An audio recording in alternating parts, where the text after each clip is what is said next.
Everyone, I'm really excited to be here. I'm Victoria Arlen. I am a little late to the party. I was hosting SportsCenter AM this morning, so that was the 2 a.m. wake-up call, but I could feel the energy from all of you, the energy that you're so lovingly hiding from me right now. So hopefully we can, do you guys want to stand up, jump around a little bit? Can we get a little music or something playing for a minute? Can we get that song on for a second? I think that was the NFL song. Can everyone stand up for a second? Come on, we're going to stand up. We're going to stand up, say hi to your neighbor, give me just a wacky dance. Just give me a wacky dance for 5 seconds. No. All right, introduce yourself to your neighbor. Give her a wacky dance. All right, 5, 4, 3, 2, 1. Round of applause for everyone. And everyone can sit down. Because we're going to have so much fun today. We have so much to learn today. We all get to be here. What a blessing. And we have a few surprises along the way. This is my Oprah moment too. I'm very excited. Love Oprah. Shout out to Oprah. Right now, for lucky few of you, we have some few people trickling in. You will find some surprises taped under your chair. So I hope your excitement is still there. Before you head out, please take a moment to look under your chairs. If you're in one of your lucky seats, you'll find a voucher for Shake Shack. Does anyone find anything? No? Yes? Someone found something for Shake Shack? No? If you get a ball, if you find a ball,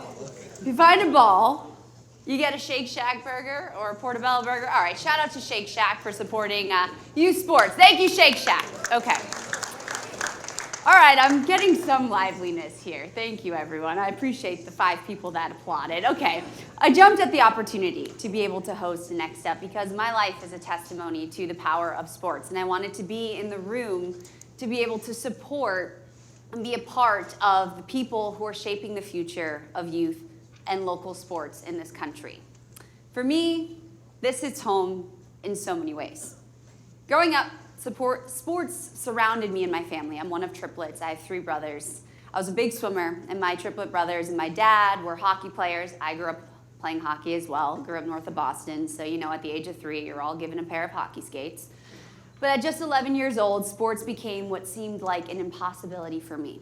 I was diagnosed with 2 incredibly rare neurological conditions that struck my body like a head-on collision, causing irreversible damage to my brain and spinal cord, leaving me fighting for my life and stuck in a vegetative state for 4 years, where doctors told my parents that I was going to die, and if I didn't die, I would be in a vegetative state for the rest of my life, and that the Victoria they once knew was never going to come back. That was something that my parents refused to accept. That was something I was refusing to accept, but for 4 years, I was locked in. So I could hear the world going on around me, but no one knew that I could hear the world going on around me. So after being unable to talk to the outside world, I was able to come to this awareness that I need to get out of here. So 4 years later, I regained the ability to blink. And that's how I started to communicate. Then I regained the ability to speak. And clearly I haven't stopped talking since. You know what I'm saying?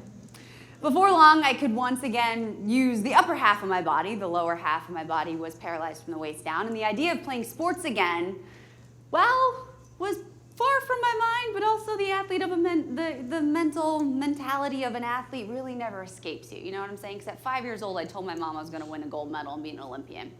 So I was focused on moving my body and speaking and hopefully one day walking again. But my brothers had somewhat different priorities.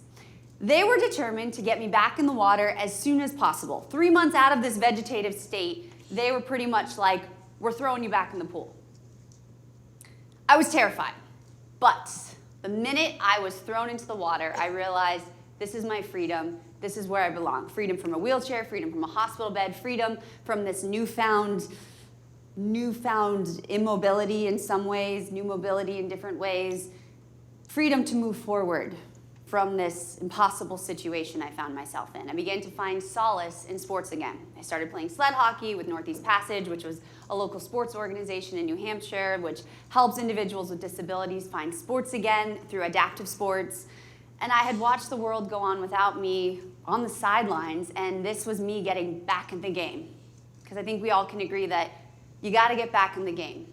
And the new hockey strength made me a stronger swimmer, and exactly 2 years of coming out of this vegetative state and being thrown into the water, I found myself at the London 2012 Paralympic Games. With just 6 months of training for the London 2012 Games, and a lot of people saying it's going to be impossible to make the team, I not only made the team, I had one coach that believed in me, a million other coaches that told me to not even try, but my coach, that one person that believed in me was the first person to look at me as an athlete.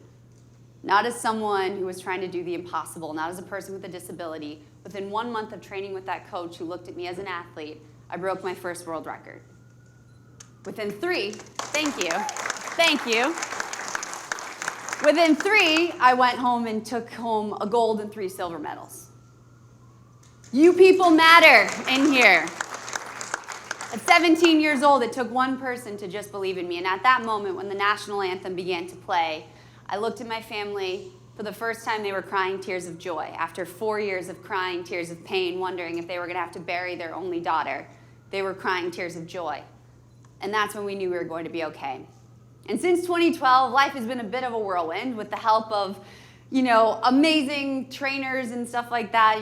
Fast forward to the walking part in a little bit. But throughout everything, I have been fortunate to have a huge support system that believed in me. But at the end of the day, they could see what I could do. They believed in me with what I could do, and that included joining ESPN as the youngest on-air host they have ever hired at the age of 20, going from transitioning from being an athlete to sharing athlete stories, and then also having my family open up a neuro recovery center with the help of amazing trainers nearly a decade later, learning how to walk. And the success I've been able to achieve thus far, despite all the odds being stacked against me, have made me realize that I have an obligation to motivate others and hopefully inspire others to be able to hopefully want to achieve excellence too, hopefully turn their impossible into I'm possible. And to say that sports saved me is a bit of an understatement. Sports have allowed me to not only win in competition, but to pursue winning in life. Because life's hard. I think we all can agree with that. They taught me that pushing past my disability was not only possible, but necessary. That even with, in 2016, with the help of an amazing team of trainers and an incredible, neuro recovery center that my family opened up in my honor, I defied yet another odd where literally every doctor and every expert told me I would never walk again. Never, never, never, never walk again. I took steps after spending a decade in a wheelchair. And I never looked back. And honestly, it was the mental and physical mindset of being an athlete where every day you have to show up, every day you have someone relying on you to show up, that pushed me to be able to believe that I could turn the impossible into I'm possible. And that's exactly why I'm here with you today for NextUp 2022. Sports instill lessons that got me through my darkest days and give kids advantages that will last a lifetime and allow them to push past any obstacles. Mine might be a little more dramatic, but will allow them to pass through any obstacles that come their way. They're not just nice to have, they're necessary. Because as we all have learned the last couple of years, there's a lot of tough things that happen in this world. There is a mental health crisis, there's a health crisis, there's tons of challenges that come our way day after day after day. The more we do as a community to increase access to these youth sports programs, make them even better than they are now, the more we're setting up these kids for success. The more that if you just have one person that believes in you, you are blessed. And sometimes it is kids, it is a coach, it is a trainer, it is one person that they can show up and that's showing up for them, that changes everything for them. So I'm so excited to be here, truly so excited to be here. As you can tell, I'm on my giant soapbox to be here and to be able to have this discussion with all of you guys and lead our next panel who will discuss the role sports have played in their lives. I gave you a bit of a cliff notes of how it's played in my lives and what that means for leading sports programs today. Joining us, drum roll please, is Renata Simrol, who is the president and CEO of LA84 Foundation and Play Equity Foundation. Come on up, Renata. Derek Dockery, an executive at TikTok, co-founder of Yellow Ribbons United and former NFL player. Skip Gilbert, CEO of US Youth Soccer, and Emilio Collins, Chief Business Officer at Excel Sports Management. Come on up. Hello.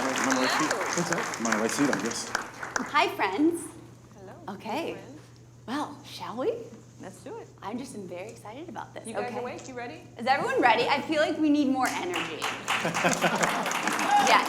There we go. There we go. Louder.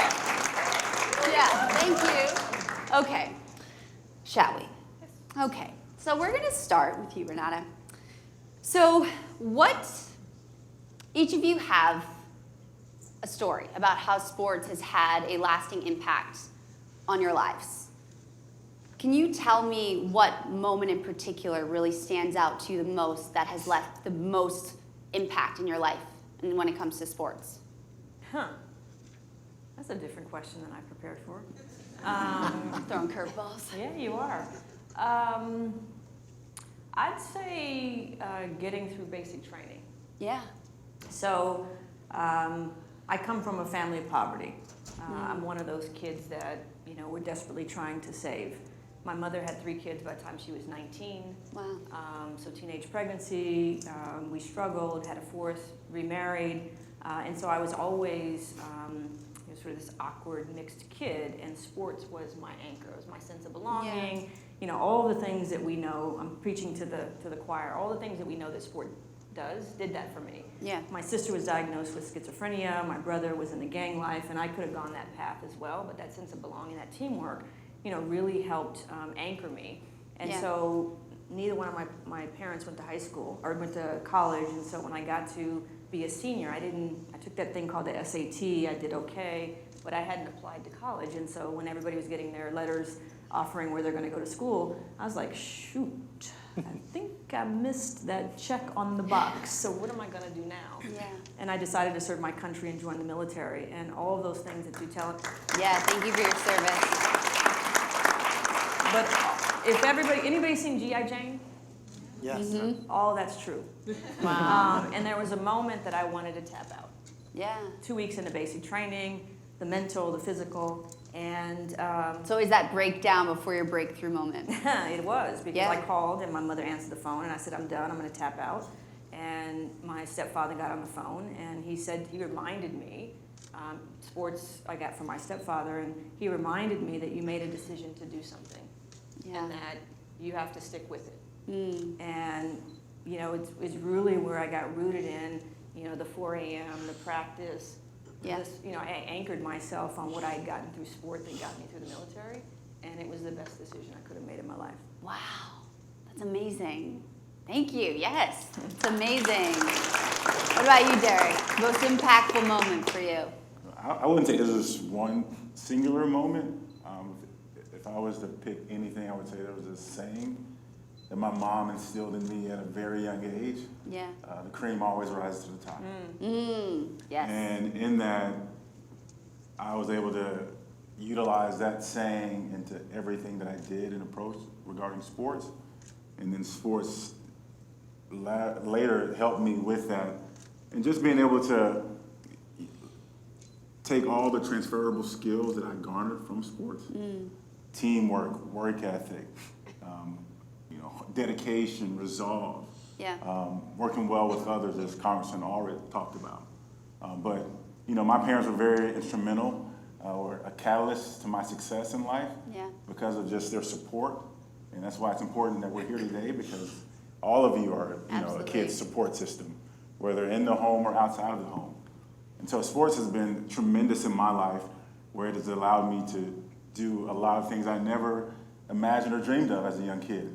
Yeah. And to be where I am today, I could say it's because of sports. Yeah. And just the power and the vehicle, the medium of sport, and what it provides for us. And so I wouldn't say just like one singular moment, because there's so many moments I was fortunate to play 10 years in the National Football League, played University of Texas, high school career, hook 'em. I see a horn out there. Okay, there we go. Go Trojans. So, I mean, it was just,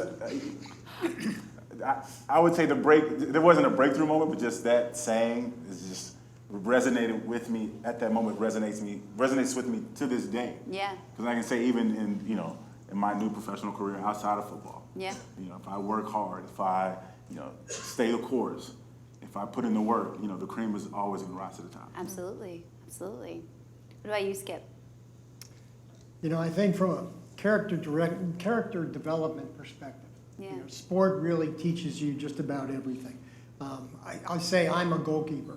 I was a goalkeeper, but everything that you learn by being on the field of play, the play unfolds in front of you, to be able to direct your defenders and to be able to start the offense. All of that tactical awareness really is what we do in the world of business.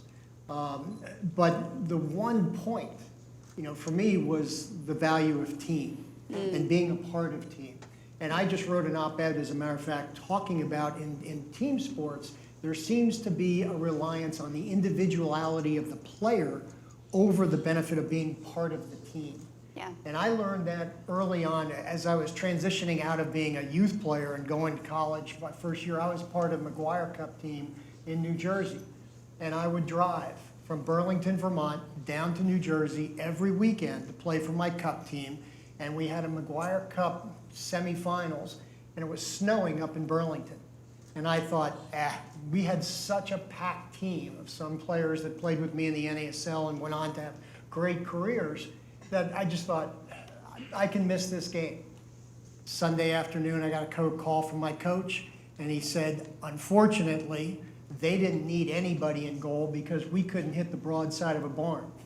They took one shot, we needed you, and they scored. Wow. And at that point, I realized, I had let my team down by not making that effort. And I've carried that with me, decades later, about the value of supporting your teammates, being there for your teammates, and really answering to your teammates. And it goes the same in the business world. We are all part of teams. And to be able to have that ethic and that focus to help them succeed comes from the field of play. What about you, Emilio? First of all, I have to say, I think it's hard for all of us to be up here sharing our stories following Victoria. You're an incredible inspiration. Appreciate incredible what you've been able to do. All of you guys are inspiring, so please, please. For me, my first sport was soccer, and I actually had no interest in it. And my mom, when I was 6, literally had to pull me out of the car to take me out to the first soccer practice, crying, kicking, and screaming.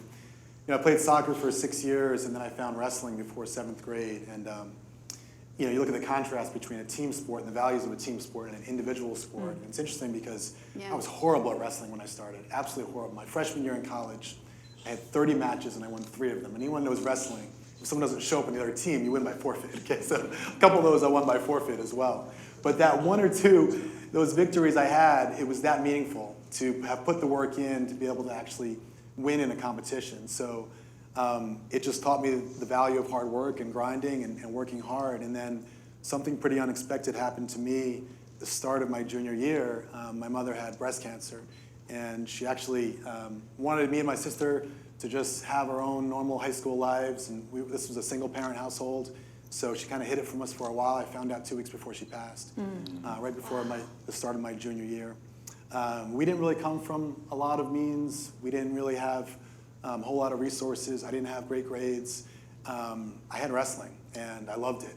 And even though I wasn't very good, I really threw myself into it. So I think you guys all know the importance of coaches and the incredible impact coaches can have on the lives of youth.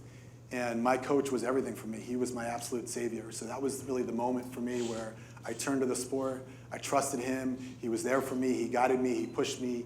He taught me the absolute value of real hard work and grit and how things pay off when you do hard things. And he also taught me to really set very high goals. And so I went from winning 1 or 2 matches my freshman year to not giving up a takedown and going undefeated my senior year, and I got a full scholarship to college. And that literally transformed my life. Wow.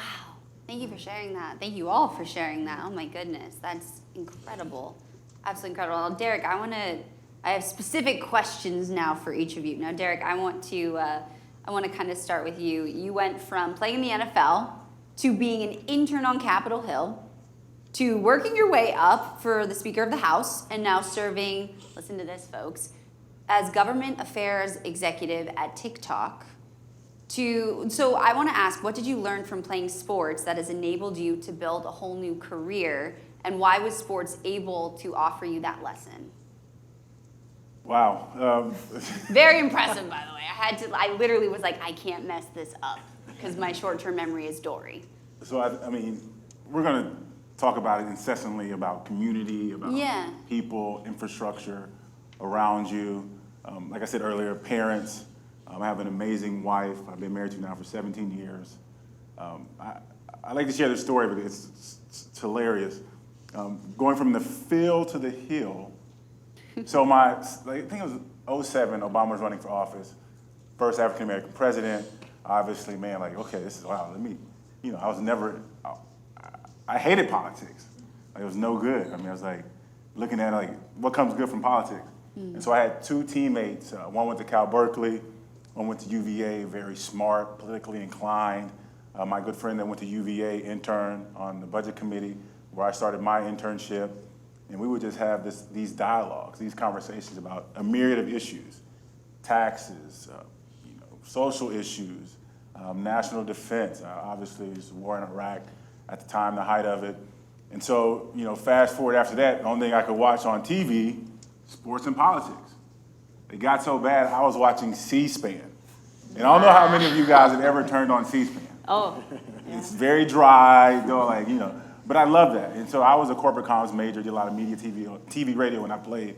And so my dream was always like to be this awesome speaker. And so having those guys in my life was critical. And then fast forward to like 2012, my career's winding down. So I'm like, man, okay, what do I do next? I got to figure out something. And so my wife was like, hey, you need to start thinking about this. So I knew I wanted to do something in the political sphere, public policy realm. And so this opportunity came up where I went back to school, got my MBA at GW. My last business class was business and public policy. So I go into a relationship with a board member. The board member introduces me to a top lobbyist in DC. In turn, that lobbyist introduces me to Steve Largent. If any of you don't know, Steve Largent is a Hall of Fame wide receiver from Seattle Seahawks. But he was a congressman in Oklahoma at the time. But at the time, he was the CEO of this telecom communication association in DC. I'm like, okay, cool. Let me, relationships, leverage my network. So I told him what I wanted to do as far as getting into politics. And I thought it was more of just, transitioning well, because I'm sure some of you have heard of the dire, bleak stories of athletes post-career. And I knew not only did I want to transition well, but I wanted to have an impact. And what better place to have an impact on Capitol Hill? Because obviously a lot of you know, with a lot of the issues, circulating right now, whether it be the court, whether it be, taxes, the hurricane, COVID, all this stuff. And so told Steve what I wanted to do. He got me an internship on Capitol Hill, and then the rest is history. Yeah. And then I was able to work up my way up to Paul's office, meeting with Fortune 50, 500, CEOs. And I would just say, sports taught me just to stick with it, have a game plan, but never give up. It's a team. And working on Capitol Hill, you realize, people from all walks of life, backgrounds, and you have to figure out, like, how do I work well with this person, that person. And so I was just able to, hey, I wanted to take that hard work ethic from the field to the hill, and I didn't want to be known as the resident football guy, because obviously a lot of you know about the stereotype, this jock is coming in. No, and then people were trying to do interviews with me, like, man, you have an awesome story, so let me talk to you about it. So, but you fast forward to when I'm 2018, I was Chris Wallace's power player. I don't know if you know Fox News Sunday, which was pretty cool. And I asked him, because he came to training camp it was 2007. Do you remember coming down? I told you I watch your show all the time. He's like, you really? I remember that. You know what I did? I went home and told my kid, there's an NFL player that watches my show. Yeah. And so, I mean, it's fun. Just sports enabled me to just be focused, have a clear vision for myself on what I needed to do next. But just the grit, the resolve, and just having a plan to be able okay, this is what I want to do. How am I going to do it next? And then just, sport gives you an opportunity to platform. That platform open those doors for me to work on the hill. It's what you do with that platform It's what you do with it. is the key, is how do you utilize that platform for a bigger purpose. Absolutely. That's huge. And speaking of platform, Skip, you preside over an organization that oversees 54 state associations with more than 2.4 million players participating. How do you think about helping local soccer organizations best market what they offer to families and communities? You know, when you think about each community is its own unique entity. Yeah. Our vision is to bring communities together through the power of soccer, making lifelong fans of the game. Mm-hmm. So from our perspective, it's not about who can win the national championship. It's not about those that are going to go and play professionally. Yeah. It's about being able to ensure that every kid has such a great experience that they want to become a fan for life. Yeah. So that they're involved in the game when they get to be my age. And so from that standpoint, it's trying to provide the support so that all of the clubs and the teams and the parents and the referees and the coaches, they're all not just transparent with the kids, but they're making it so that the kids want to stay. We heard it earlier this morning. There are reasons why kids leave the sport. Part of it is at the recreational level. A lot of times players, especially in soccer, they're just rec players. And if I was just a rec player, why would I want to continue to play? And so we have to be able to at least instill that sense of they belong to something bigger. Mm-hmm. It's got to be fun for them. It's got to be challenging for them. But regardless of where they are in their path, we want them to be involved in a sport. And that's the other element is that, and again, soccer sometimes gets so parochial that if you even think that you're going to go wrestle or play football, we're going to send an army out after you. And so the idea is you have to be able to develop more skills for your musculoskeletal development by playing other sports, being involved in other activities to be able to make you so well-rounded.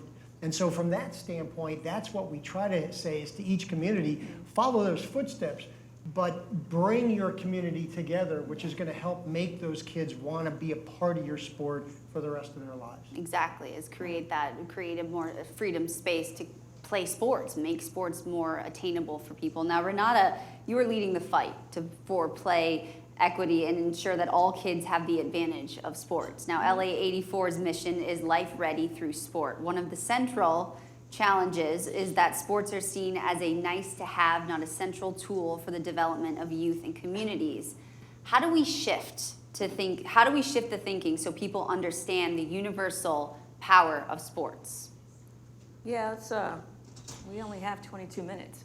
Yeah, I know, yeah. Let me start with some data, because as I'm listening to the conversation from this morning, I'm listening to this conversation, we're talking about young people who are dropping out of sport. Yep. I represent, by lived experience and by the work that we do, the millions of kids who are being left out of the game entirely. So would you believe that PE is an unfunded mandate in this country, and it's unfunded, and it's only required 1 to 2 days a week? Would you believe that, and these are public schools, would you believe that in the second largest school district in the country, 78% of which are black and brown, the obesity rate is 50%? Would you believe that Los Angeles County incarcerates the largest number of primarily black and brown kids in the world? Did you hear me? LA County incarcerates the largest number of kids, mostly black and brown, in the world.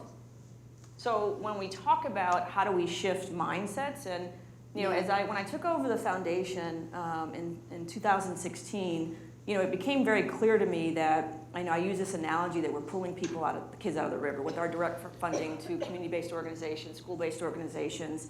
But over that 30-year period of time up until that point, we'd said we served 3 million or supported 3 million kids.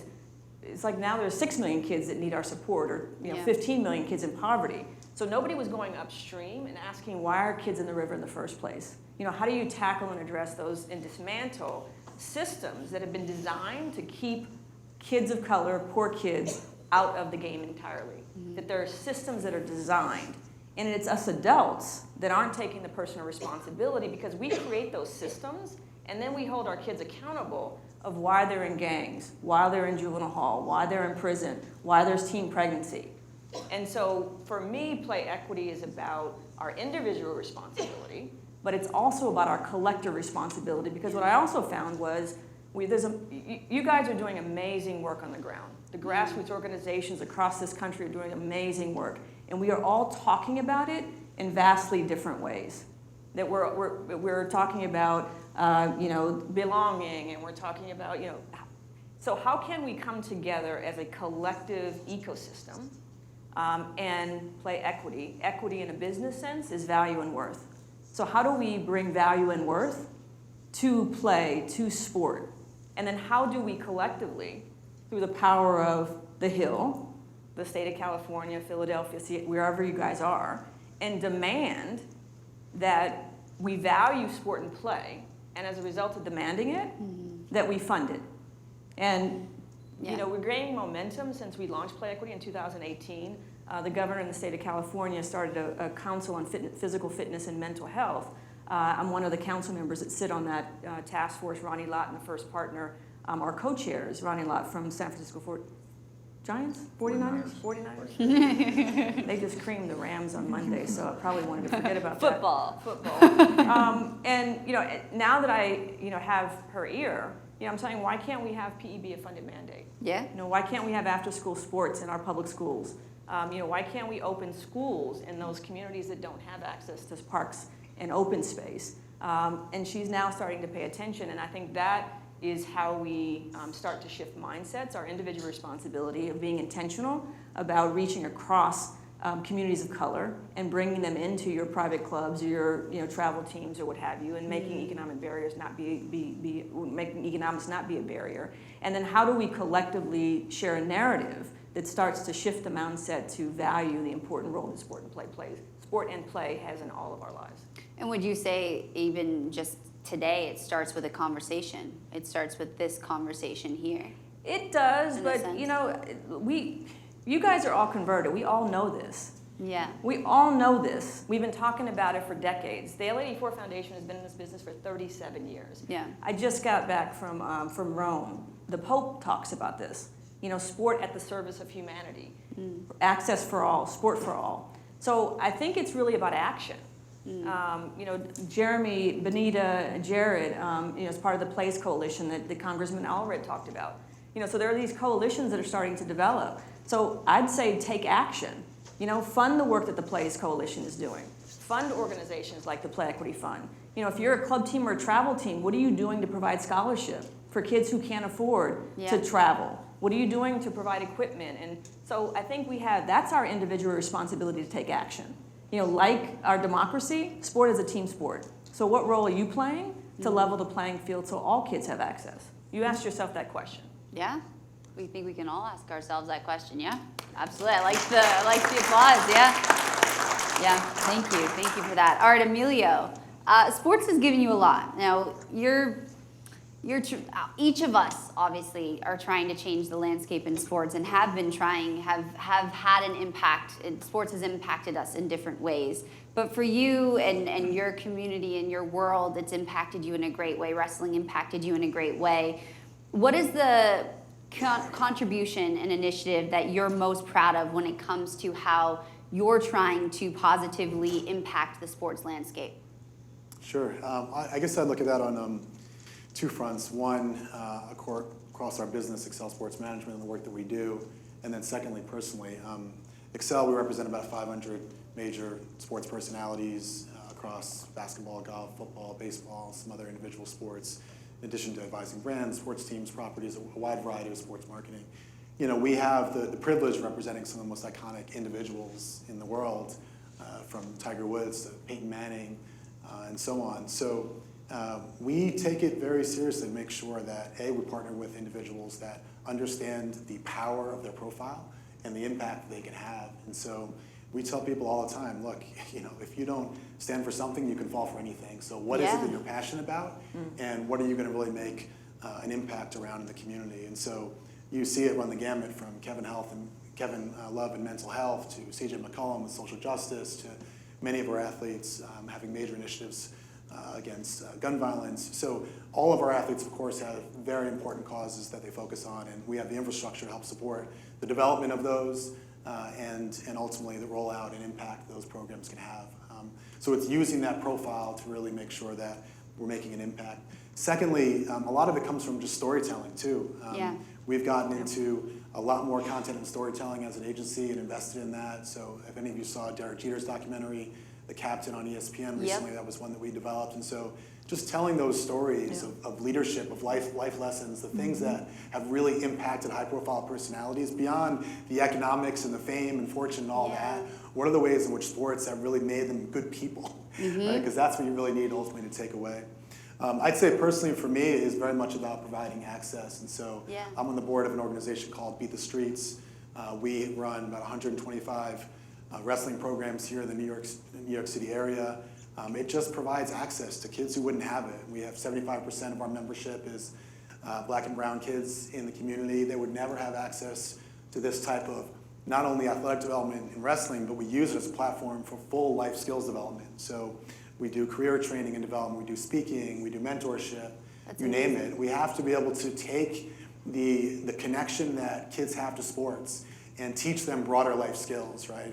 As we're all alluding to, it goes so far beyond just excelling in that sport. How do you use it and the lessons in that sport to make sure you succeed in life? That's right. That's amazing. And I want to talk to you also, you're one of the leading experts in sponsorships and partnerships in the sports world, marrying together brands, athletes, and properties to achieve market impact. And you've helped Under Armour created their UA Next platform, work with over 60 NIL clients. Many sports organizations are eager to figure out how to attract partners to support their work. What's the way you'd be marketing and positioning youth sports organizations that would maximize the kinds of partners they might attract to be involved in their work? Yeah, so I think Under Armour's probably a great example. They had an opportunity to really revamp what they were doing at a grassroots level, so we helped them develop UA Next as a platform. You know, if I'm sitting in your shoes and thinking about how to be valuable to brands, I mean, obviously there's the endemic brands like an Under Armour that makes sense, but once you fill that roster, you want to go beyond that to other non-endemics that can really drive marketing and revenue for the organization and reach and impact the overall reach you can have as an organization. So I'd say two kind of base level areas and then two kind of next level value creators, if you will. So one is obviously just reach overall as you build the organization. What we look for Under Armour is making sure there's real meaningful reach with the youth organizations that we work with. Ensuring that, of course, there's a place for prominent, relevant visibility for a brand within that.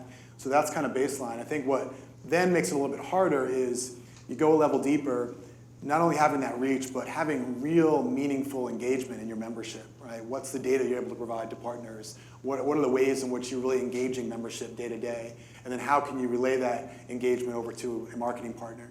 And then lastly, how are you thinking about the willingness to truly create a bespoke offering for a brand to get behind your platform? Because all the work that we do, whether it's advising a brand or it's selling in sponsorships, this is all about really creating an integration story where the brand can have an integration and a platform that's going to be relevant to their audience they're speaking to. So you've got to be willing to really open up what you do, not just sell your core assets, but think about doing them differently. Think about incorporating a partner in a way that can add value to your program. Right, so as an example, Under Armour is very much about holistic training. They have a human performance system that's all about total wellness. How are you managing your sleep, your recovery, everything. So we look to integrate that into the partnerships that we develop on a youth and grassroots level. So things like that are incorporating add value to the partner, but also obviously making your program better is really critical. Yeah, absolutely. Well said. Now, I think another one, this is for each and every one of you. So when it comes to sports and youth sports, what is a piece of advice that you could offer to the youth sports leaders that, can be when it comes to designing programs that can have a lifelong lasting impact? Like a piece of advice when it comes to leaders here that you could give to them when it comes to them designing a lifelong impact on the youth that they're helping? I'll take a stab at that. Yeah. I just asked that question twice. I just realized there's that 2 a.m. alarm clock, folks. You know, we focus on the 3 A's, and you guys probably all, hopefully you know this. Agency, not in the order, but affiliation, advocacy, and agency. So I think at the end of the day, and this is the work that we do, and let me back up and give you statistics, because I think we know this, but it's important to underscore it. NCAA data in 2016 said that roughly 6% of high school athletes make it to a Division I, II, or III school. And of that 6%, 3% make it to play in the pros. Wow. So in that same year, there were 550,000 high school basketball players. 44 made it to the NBA. 44 got drafted. Wow. So when you think about the number of young people who are going to do something other than sport in their life, it's important that we are looking at how we create programs that create conditions for kids to succeed. So again, affiliation, advocacy, and agency. And most kids have those 3 things if they come from a 2-parent household, privilege, but the kids that we serve don't. So the affiliation is that positive environment. So sport for me kept me out of following my brother into gang life. Yeah. True story. Stole a bike when I was 12. My coach found out. I had to do some push-ups. It gave me on the right track. Second is an adult advocate. Most people have those, or most kids have that in a 2-parent household, or a grandmother or parent. A lot of kids who don't. So coaching education, and I know I've gotten a sense of coaching education, again, from this conference, is key. That we have to train coaches, that if you're a coach in this room, that you work with coaches, is to make sure that they're trained. And it's not the X's and O's, but it's the positive youth development. Yes. It's the trauma. It's the adverse childhood experiences. You can't get the best out of young athletes if you actually don't anchor them in a trusting environment. And then, I know you guys have probably heard this as well, is that sports is a place where kids can fail. Kids want to be able to fail without judgment, without fear of judgment. So are you creating that safe space to meet the kids to be able to do that? And then the third is agency. Very few of us, as even adults, make the connection between hard work and success. And it's hard to keep kids in that pain. I can tell you that was the transformative experience of staying in the pain in the military, and then working through the physical and mental barriers that they put up for you, and getting through that I had this epiphany when I finished basic training, that there was nothing in life that I could not have accomplished. So I have goosebumps. Yeah, absolutely. So affiliation, adult advocate, agency. And then the last thing I'll say is consistency. That you have to be consistent with the program. Kids can't just drop in and drop out. And you as an adult advocate for these kids, you can't drop in and out. And this is for all kids, but particularly kids from underserved communities. Yeah. Because they are already feeling hopelessness, and the number of people who have left their lives by the time they get to high school, that they don't expect you to show up for them. Yeah. They don't expect you to love them. So consistency is the last through line that I'd say is important. It's amazing. Thank you. I just build on Renata's agency point. There's nothing more important. When you think about the lessons, we all know the lessons, right? It's leadership, it's teamwork, it's discipline, it's goal setting, all that. The ability to grind through and really work through really hard things in life, that's it. We've all touched on it. That is what's most important to success. Yeah. And I have 2 girls, 12 and 16. 16-year-old is more athletic than my 12-year-old, and thankfully this year in 7th grade, sports are mandatory for her class, and she's jumping into it. And she's coming home and really excited about getting through really hard work. And the values that impart on kids is just phenomenal. When I was in high school, we would finish wrestling practice, my coach would tell us, drive down to the city and then work out with college guys twice a week. And you get through that. And when you've really survived that, when you've survived basic training, that is what really teaches you to succeed through anything. Yep. It's so true. I remember with my coach, he would spray me with a hose. Literally, I'd be swimming and he would spray me with a hose to go faster. And then when I literally broke my first world record, first thing he said to me was, "You could have gone faster." And I'm dying. I was like, no one in the world went faster than that. And he's like, you could have gone faster. And he kept pushing me. And then there'd be days where I'd be crying, it'd be 4 hours into a train, and then come the big races, come the races that scared me the most, I wasn't scared of them because nothing scared me more than when he brought that hose out Yeah. or him just like looking at me being like, you could have gone faster.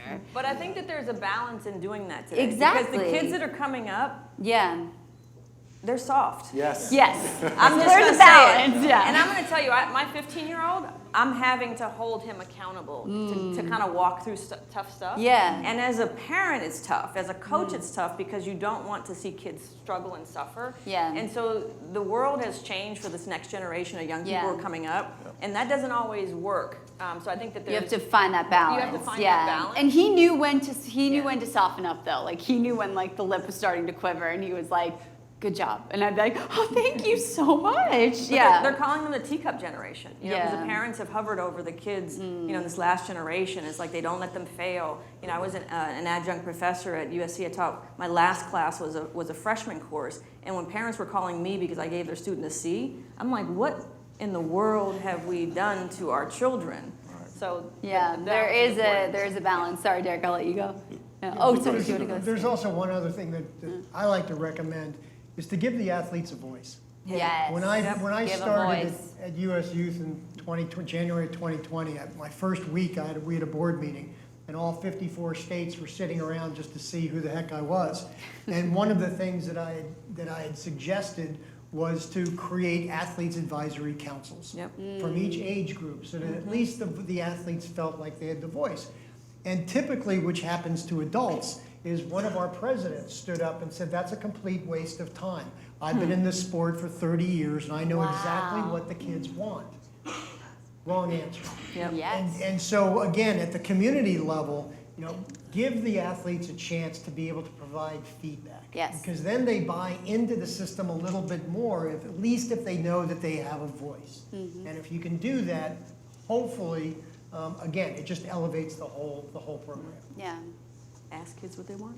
Well, I just want to commend everyone for being here. I think, you know, I'm just going to add on what I was going to say. I mean, what you said about agency, I mean, all of it like ties together. When I think about it, I think about like, how do we build an environment where we allow people to succeed? Yeah. We all have a responsibility. We're all leaders, right? Like when I leave here, I'm going to go home and like, I have 3 little kids who play sports. Yeah. And like, how am I going to communicate to them? What am I going to say? How am I going to say it? Not just how I'm going to say it, but how are they going to receive it? And I think even as leaders and as coaches, we got to be very mindful of that. You know, how we say it, what we say, how we say it, and how it's received.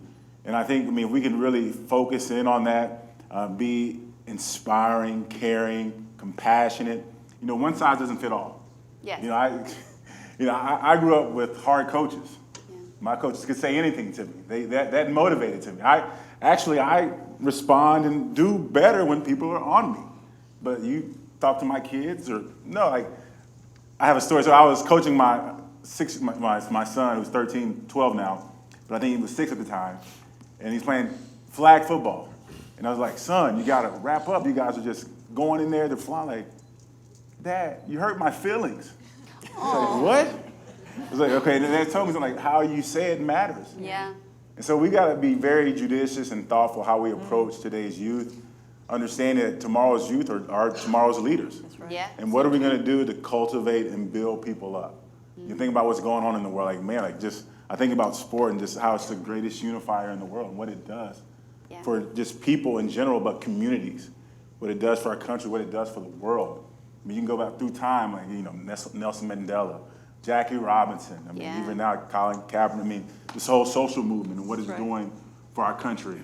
And so we just have to be mindful that, like, I have a responsibility. When I go back, what am I going to do to bring about change or have an impact? Yeah. And how can I do it better? Well, my mom, since we were little, has always asked all my brothers, and I'm asking every single one of you in the room, is what did you do to make a difference in someone's life today? And so I think we all can ask ourselves that question day in and day out is, what did you do to make a difference in someone's life today? And we all get that blessing being in the positions that we're in is, what can we do to make a difference in not just one person's life, but a lot of people's lives and a lot of young people's lives, because they are the voices of tomorrow. And that's really just what it's all about. That's why we're here. And very quickly, we have 30 seconds. Very quickly, best piece of advice you've been given in one sentence. Pope Francis, live like you play. Never give up. Keep learning. Embrace the hard things. Yeah. And what did you do to make a difference in someone's life today? Please, everyone, give it up for our epic panel.